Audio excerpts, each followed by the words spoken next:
आपने अक्सर सुना होगा कि इन्फ्लेमेशन को बॉडी में कम रखना चाहिए। इन्फ्लेमेशन एक अंडरलाइंग फिनोमेना है जो कि ज़्यादातर कैंसर्स के साथ जुड़ा हुआ देखा गया है। आदाब, मेरा नाम डॉक्टर शर्मीन है और आज हम बात करेंगे इन्फ्लेमेशन के ऊपर। कैसे होता है इन्फ्लेमेशन, कैसे हम उसको पहचान सकते हैं और किस तरह से उसको कम करें। मैं आपसे 2 बहुत इम्पॉर्टेंट कैंसर प्रिवेंशन टिप्स भी शेयर करूंगी towards the end of the video, इसलिए हमारे साथ जुड़े रहें। तो सबसे पहला सवाल ये आता है, इन्फ्लेमेशन क्या है और कैसे होता है। इन्फ्लेमेशन हमारी बॉडी का एक नेचुरल रिस्पॉन्स मैकेनिज्म है जो कि एक डिफेंस मैकेनिज्म की तरह वर्क करता है। तो हमारी बॉडी में जब कोई असॉल्ट होता है, जैसे कोई इंजरी हो जाए या कोई इरिटेशन हो या कोई इन्फेक्शियस ऑर्गेनिज्म हमारी बॉडी में घुस जाए, जैसे कि बैक्टीरिया या वायरस, तो एक नेचुरल सा रिस्पॉन्स जनरेट होता है जिसको हम इन्फ्लेमेशन कहते हैं। तो जैसे कि अगर हाथ में चोट लग जाए तो इन्फ्लेमेशन जब सेट इन करेगा तो सबसे पहले उसमें रेडनेस होगी, यानी कि लाली आ जाएगी, सूजन भी हो जाएगी उस एरिया में, उसका फंक्शन भी थोड़ा सा ख़राब हो जाएगा हाथ में, और पेन भी होगा। तो ये सब फीचर्स हैं जो इन्फ्लेमेशन को मार्क करते हैं। इस इन्फ्लेमेटरी प्रोसेस को हम एक्यूट इन्फ्लेमेशन कहते हैं। एक्यूट का मतलब जो कम टाइम में आए और चले भी जाए, ज़्यादा लंबे समय तक नहीं रुके। एक्यूट इन्फ्लेमेशन हमारी बॉडी के लिए बहुत अच्छा साबित होता है। ये हमारी बॉडी के लिए हेल्दी है और इससे हीलिंग प्रमोट होती है। तो बेसिकली जो पर्पस है इन्फ्लेमेशन का, वो हीलिंग को प्रमोट करना है। तो एक्यूट इन्फ्लेमेशन हमारे लिए बेनिफिशियल साबित होता है।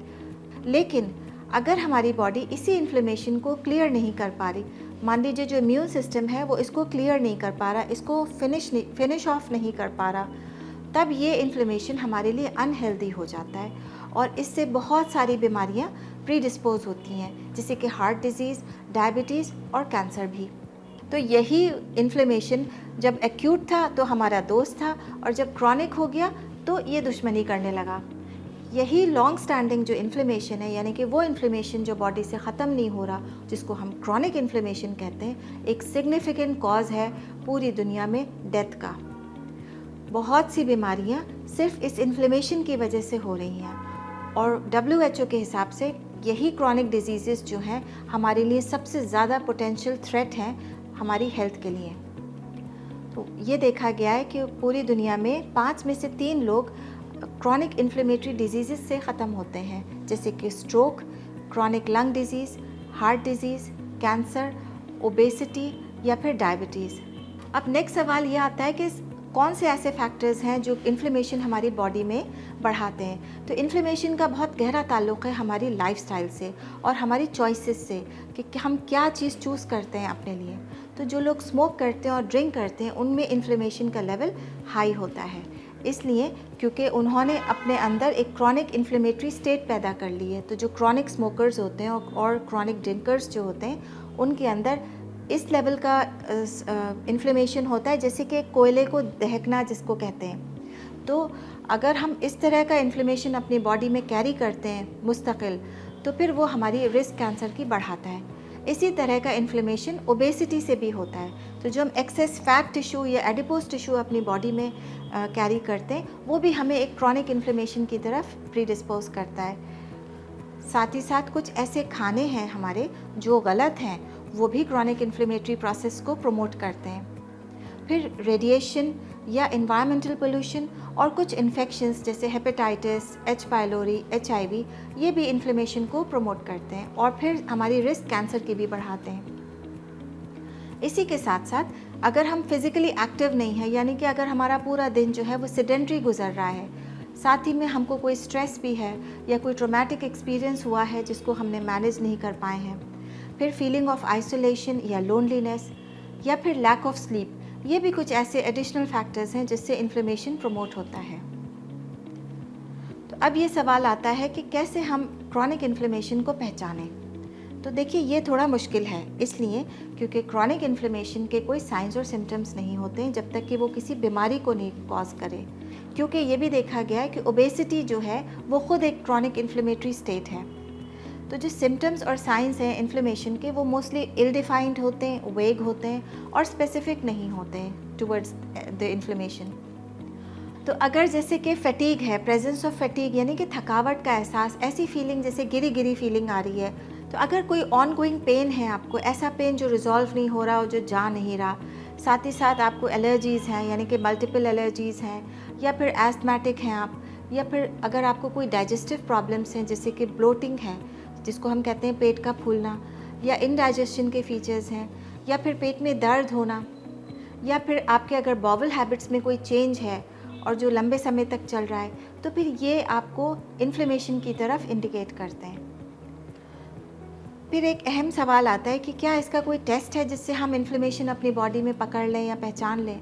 तो जी, इसके लिए एक टेस्ट है जिसको हम सी रिएक्टिव प्रोटीन टेस्ट कहते हैं। ये सी रिएक्टिव प्रोटीन एक बायोमार्कर है जिसकी प्रेजेंस को अगर हम चेक करें अपने ब्लड में तो हमें इन्फ्लेमेशन का पता चल जाएगा। इससे ये नहीं पता चलता कि इन्फ्लेमेशन कहाँ पर है, कौन से ऑर्गन में या कौन से सिस्टम में, लेकिन इससे ये ज़रूर पता चल जाता है कि इन्फ्लेमेशन है या नहीं है। अब सवाल ये आता है कि कैसे हम अपनी लाइफस्टाइल के थ्रू इन्फ्लेमेशन को कम करें। सिर्फ 4 एक्टिविटीज़ करने से आप अपने इन्फ्लेमेशन को सिग्निफिकेंटली कम कर सकते हैं। वो कौन से फैक्टर्स हैं? नंबर 1, पहले तो ईटिंग अ हेल्थफुल डाइट। ऐसा खाना खाएं जिससे इन्फ्लेमेशन कम होता है, ना कि वो खाना खाएं जिससे इन्फ्लेमेशन बढ़े। Number 2, choosing not to drink and smoke. ऐसा देखा गया है कि ड्रिंकिंग और स्मोकिंग दोनों ही बहुत हार्मफुल एक्टिविटीज़ हैं और कैंसर और बाकी बीमारियों को प्रीडिस्पोज करती हैं। Number 3, being physically active. Just by being physically active हम अपनी कैंसर की रिस्क काफ़ी सिग्निफिकेंटली और स्ट्रॉन्गली कम कर सकते हैं। चौथा टिप ये है कि अपने बॉडी वेट को ऑप्टिमम लिमिट्स में रखिए। इस तरह से ये 4 चीज़ें करने से हम अपनी कैंसर की रिस्क 50 to 70% कम कर सकते हैं। लास्ट में अपने स्ट्रेस के लेवल्स को कम रखिए और अपनी स्लीप को ज़रूर मैनेज करिए। आपकी स्लीप डीप होनी चाहिए और क्वालिटी स्लीप होनी चाहिए। इसी के साथ साथ अपना रेगुलर चेकअप्स अपने फिजिशियन के पास जाकर ज़रूर कराएं ताकि वो आपको बता सकें अगर आपको कोई क्रॉनिक कंडीशन है। तो आज की नंबर 1 कैंसर प्रिवेंशन टिप ये है कि अपनी बॉडी में क्रॉनिक इन्फ्लेमेशन की प्रेजेंस को कम करिए। जहाँ तक हो सके क्रॉनिक इन्फ्लेमेशन जो है हमारी बॉडी में कैंसर को प्रीडिस्पोज करता है, बहुत सारी बीमारियों को प्रीडिस्पोज करता है, जिसमें बहुत डेंजरस बीमारियां हैं, ऐसी बीमारी जिनसे प्रीमेच्योर डेथ हो सकती है। तो हमें अपनी बॉडी में इन्फ्लेमेशन को सिग्निफिकेंटली कम रखना है। नंबर 2 कैंसर प्रिवेंशन टिप, अपने डॉक्टर से मालूमात करके अपना सी रिएक्टिव प्रोटीन आप करा सकते हैं। वो एक ऐसी जांच है जिससे आपको पता चल सकता है कि आपकी बॉडी में इन्फ्लेमेशन है कि नहीं। अपने नेक्स्ट वीडियो में हम एक एंटी कैंसर डाइट और लाइफस्टाइल आपसे डिस्कस करेंगे जिसको कि अडॉप्ट करने से आपकी कैंसर की रिस्क सिग्निफिकेंटली कम हो सकती है। Thank you so much.